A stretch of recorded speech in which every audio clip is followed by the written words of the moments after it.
The commercials are everywhere. Automakers are rolling out new models, and dealers are trying to get you in the door. You may be tempted to update your ride, but is leasing right for you? In today's Angie's List report, the pros and cons of leasing a car. For many people, leasing a new car can be more appealing than buying new. That was the case for Citrana Harman Forgini. When we compared both costs, we realized that we were better off leasing, and again, considering the fact that we only wanted it for a short period and then needing a new car after several years. Auto experts say a brand new car can depreciate in value by up to 20% as soon as it's driven off the lot. Jeff Roush says leasing is very common at his dealership. Leasing is really back in a big way. We run anywhere right now from 40 to 50% lease of all our new vehicles. Lease payments are generally lower than loan payments. Monthly lease payments can range from $160 to well over $1,000, depending on a vehicle's make and model. A typical lease lasts for 36 months, though some dealerships offer them for 1 to 5 years. When deciding whether to lease or to buy a car, you really need to think about your lifestyle.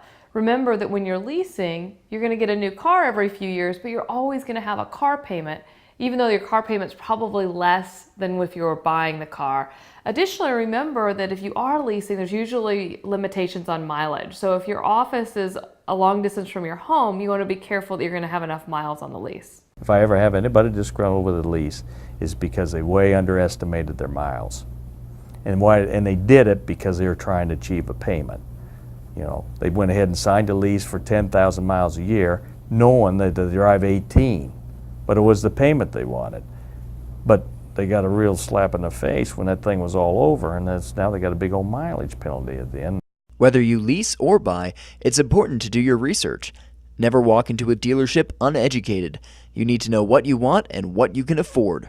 When leasing a car, it's just like buying a car. You should be prepared and understand exactly how much the car is really worth and go in ready to negotiate. And don't just think about the monthly payment, also think about the residual value of the car, the price that you would pay if you wanted to buy the car out of the lease, because you might fall in love with the car and want to keep it.